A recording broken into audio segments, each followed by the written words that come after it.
বারিশ শুধু মডেল না, বারিশ একজন ব্র্যান্ড প্রমোটার না, বারিশ একজন এঙ্কার না, বারিশ একজন নৃত্যশিল্পী না, বারিশ কিন্তু সব স্বপ্নের জায়গাটা চিন্তা করে বলি একটা হয়ে যায়, তাই না? এখন স্বপ্ন স্বপ্নেই থাক। এই কিছুক্ষণ আগে কিন্তু একটা বগলির সাথে কাজ করে আসলাম, এখন কিন্তু আবার মিমের সাথে। আর আমি এমন একটা মানুষ, আমি সবাইকে নিয়ে কাজ করতে ভালোবাসি, আমি একজনের সাথে বাধা না। দাদা আপনি আর কোন কোন সেক্টরে বাদ আছে আসলে নিজেকে যুক্ত করার? অনেক অনেক বাধা আছে, এখনো আমি শিখছি। আমরা তো দেখি day by day Gautam Shah নতুন জায়গা ক্রিয়েট করছে, সেখানে যুক্ত হচ্ছে। আসলে গৌতম শাহ আমার সাথে যুক্ত হয় বারিশ। এই যে কম্বিনেশনটা কি বলবেন? না, এটা বলবো আমি যে আমার ভালোবাসার প্রথমে আমি সবার কাছে যেতে পারি, একটা ভালোবাসা একটা বিশ্বাস, ভালোবাসা না থাকলে কিন্তু এই জায়গাটা যেতে পারতাম না। আর কালকেও আমি ক্লিয়ার করেছি বারিশের বিষয়টা এক নিউজে, যে বারিশ শুধু মডেল না, বারিশ একজন ব্র্যান্ড প্রমোটার না, বারিশ একজন এঙ্কার না, বারিশ একজন নৃত্যশিল্পী না, বারিশ কিন্তু সব। যার জন্য আমার মনে হয় যে আমি একটা শো করছি, ওই শোতে কিন্তু আমি বারিশকে অ্যাঙ্কার নিতে পারছি, নৃত্যশিল্পী হিসেবে নিতে পারছি। আজকে তো একই দিনে দুজন তারকার সাথে কাজ করলাম। হ্যাঁ, আজকে কিন্তু এই কিছুক্ষণ আগে কিন্তু একটা বগলির সাথে কাজ করে আসলাম, এখন কিন্তু আবার মিমের সাথে। তা আমাদের ভালোবাসার জায়গা থেকে কিন্তু এইগুলো হয়ে যাচ্ছে। আর কিছুক্ষণ আগেও কিন্তু আমার একটা ক্লায়েন্ট ফোন করলো, বারিশকেই চাচ্ছে একটা ওপেনিং, তাই না? কারণ আমাদের ভালোবাসার বন্ডিংটা দেখছে, যে বন্ডিং এর জন্য বারিশ বা আমি গৌতম শাহ একসঙ্গে থাকতে পারছি। এই তো আর কি। বিশ্ব ভালোবাসা দিবস আসছে, এটা নিয়ে আসলে পরিকল্পনা কি? বলছি ফ্যামিলি, বাচ্চা, ভালোবাসা তো আমার ভালোবাসার মানুষ, এখন আমার বাচ্চা, আমি বাচ্চাদেরকে নিয়ে বাসায় থাকবো, একটু ঘুরবো। কাজে নতুন অনেক কাজ করেছি, অচিরেই আসবে, কালকে মধ্যে হয়তো বা একটা ডিক্লেয়ার হবে। কালকে একটা করে এক্সক্লুসিভ একটা শুট করেছি, আবার 15 তারিখও আমি কিছু এক্সক্লুসিভ শুটে যাবো, এর জন্য শুট করেই যাচ্ছি। মাঝখানে একটা এক্সক্লুসিভ শুট করলাম আজও একটা ব্র্যান্ডে, সেই ব্র্যান্ডে একটা বিশাল শুট করেছি। আজও আরেকটা শুট করতে যাচ্ছি মিম এবং বুবলিকে নিয়ে, ওইটাও একটা খুব ধামাকা আছে। তার মধ্যে কালকে যে শুটটা করলাম ওটা খুব এক্সক্লুসিভ ছিল, মানে এত সারাদিন কষ্ট হয়েছে, মানে ভালো কাজের জন্য কিছু কষ্ট করতে হয় আমাদের, আমরা অনেক ছাড় দিই।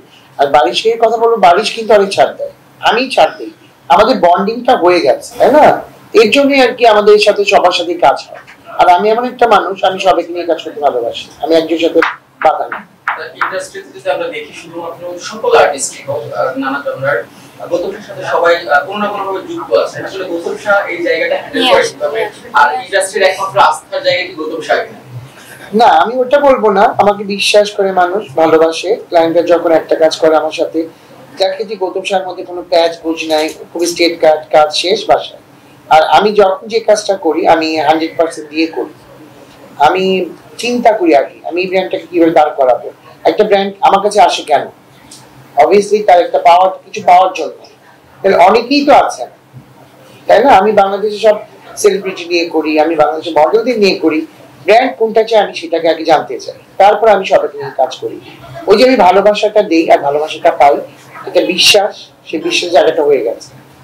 এই সেক্টরটা নিয়ে সবচেয়ে যাচ্ছে স্বপ্নের জায়গাটা আসলে দেখতে চাই, স্বপ্নের জায়গাটা চিন্তা করে বলি একটা হয়ে যায় আরেকটা, তাই না? এখন স্বপ্ন স্বপ্নেই থাক।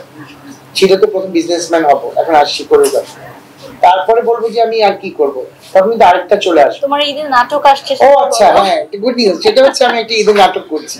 আমাকে এই প্রশ্নটা তো কেউ করে নেন যে আমি, হ্যাঁ, আমি নতুন একটা ঈদের নাটক করছি, সেটা হচ্ছে সীমান্ত সজলের একটা, মানে এখানে ঈদের জন্য মাছরাঙা টেলিভিশনে খুবই সুন্দর একটা ক্যারেক্টার আমি করছি, অচিরেই আমি নাটকে যাচ্ছি, আমরা ওখানে আমাকে অভিনয় দেখতে পাবো, অনেক বছর পর আবার অভিনয় দেখতে পারবে। তাহলে হচ্ছে বলা যায় যে সিনেমা তো গৌতম শাহ অনেক বছর পর অভিনয় করতে যাচ্ছে, সেখানে নাটকেও আবার গৌতম শাহ ব্যাক করতে যাচ্ছে। আমার তো অফার আসে অনেক, সিনেমার জন্য আসে, নাটকের জন্য আসে। আসলে থেকে আমি যে জায়গাটা আছি না, সেই জায়গাটা থেকে আমি মানে সময় দিতে পারি না। আর যেমন এখন এই নাটকটা করছি, কিন্তু এই ক্যারেক্টারটা আমার কিন্তু অল্প ক্যারেক্টার, কিন্তু আমার মনে হয়েছে যে আমি মানে গর্ব নিয়ে করবো ক্যারেক্টারটা, না বলি মানে হয়তো আমি পারবো। আমি বললাম না, আমি যেটাই করি আমি মানে মন দিয়ে করি, এর জন্যই হয়তো মানুষ আমাকে নেয়। আপু এসেছেন? চলচ্চিত্রটা নিয়ে যদি একটু বলেন। কোনটা? ও আচ্ছা, ওটা আমার স্ক্রিপ্ট আসছে আমার কাছে, এখন ডেট আমার ফাইনাল হয়নি, আমার স্ক্রিপ্ট আমি দেখছি, মানে একটু একটু গোছানোর বিষয় আছে, একটু কাজের বিষয় আছে। শেষ করবো যে ক্যারেক্টারটা কি আসলে এত বছর পর আপনি বাইরে এটা যদি বলে ফেলি এখন তাহলে তো আমার সবকিছু শেষ হয়ে যাবে। ইন্টারেস্টিং কিছু আমাকে দেখতে ইন্টারেস্ট রাখতেই হবে।